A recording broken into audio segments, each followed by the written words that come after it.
Hello there. I just want to make another quick video. I won't keep you for long.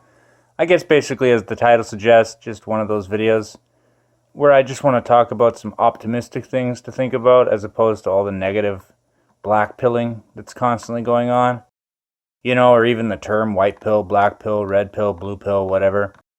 I try to think of things from a solution point of view, not from just like a complain about it point of view.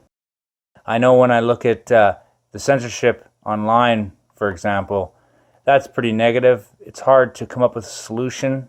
I mean, you got your alternate platforms, censorship free or whatever.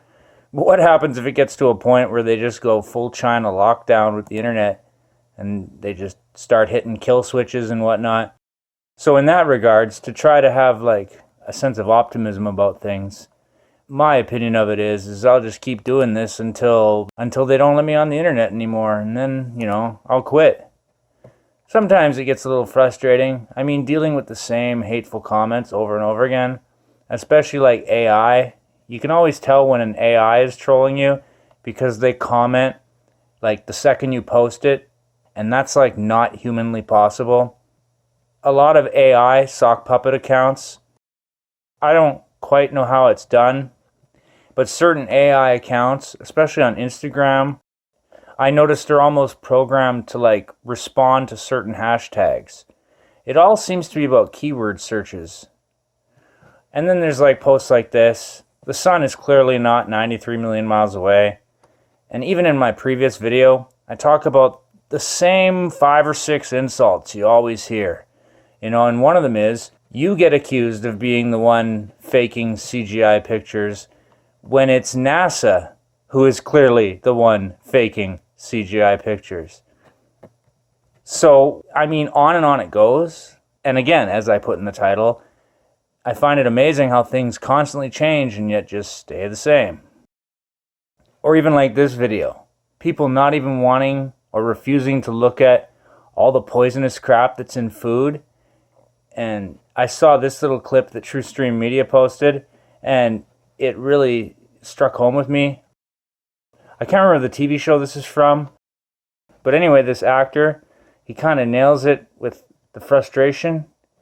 You know, how I feel every time I go to a grocery store, seeing all the sleeping people kind of shuffling around, aimless, this vacuous look in people's eyes, buying their junk food and their poison. They don't even realize what's happening. Cornstarch, soy lecithin, potassium bromate. Potassium bromate! This supermarket is trying to kill us! You, potassium bromate, do you know what that is? Are you okay, sir? It is known to induce renal cell tumors, mesotheliomas of the peritoneum. Can I call someone for you? Call someone. You know what you're putting into our bodies? Death! Delicious strawberry flavored death! Okay, I'm calling security. Yes!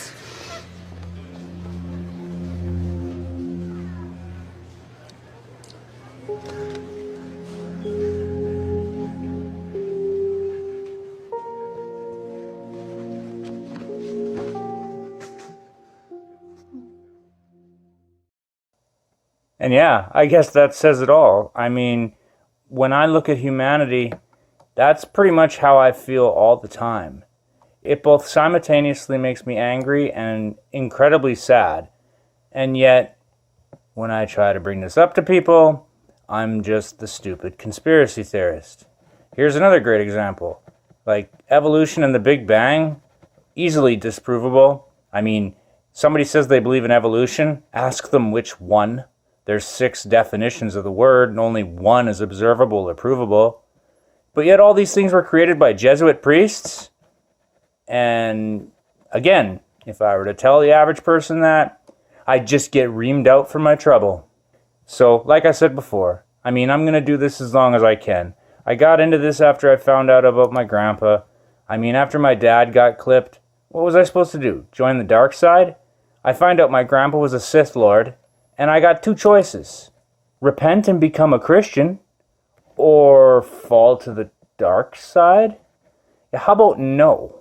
I mean, my dad had just got clipped. Well, he survived the hit or whatever it was and went septic from all the stab wounds. And so maybe people just can't understand that kind of thing, no matter how many movies they watch. But when it happens to you, it kind of changes your life. It puts things into perspective. So if people want to rag on me because of my decisions, that sounds like a them problem and not a me problem. But yeah, like on Instagram, this is one of the least censored platforms.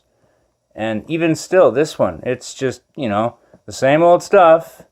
You got to be careful what you say, or you got to word it in a way that, they can't overtly attack you or censor you or whatever. But yet, you try to mention this stuff to people, and they look at you like you're crazy, like you're ugats. And again, what's the solution for that? You can pray, but at the same time, if somebody's like attacking you or whatever, you have to look at your safety first, and also your mental safety. If something is constantly making you angry and constantly giving you gut rot, constantly stressing you out, well, then it's time to step back. It's time to find, ways to de-stress. That's why I took a break. I mean, after my sister was poisoned, whatever happened to her even, that's just another horrible mystery in my life that I don't know if I'll ever get to solve. But yeah, for the last couple years, I had to take a break, sort of step back, hiding in hobbies, things keeping me busy, distracting me from all the grief, or even like comedy. I like a bit of humor to help me out.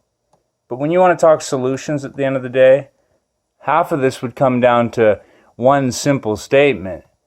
Some of these people can't and will never be able to see this stuff. And that's just the truth. And some of them aren't even people at all, like I said. All this artificial intelligence simulated life, pushing cyber-conscious life like it's real.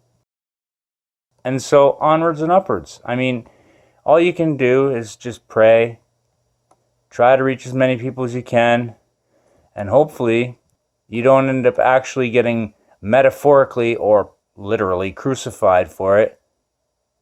But recently, even in Canada, just the temperatures haven't been doing much. Been just sort of hiding out from the cold. And then the last video I made was a re-edit from a video I did years ago, 2019 I think, or 2018-ish, way back when.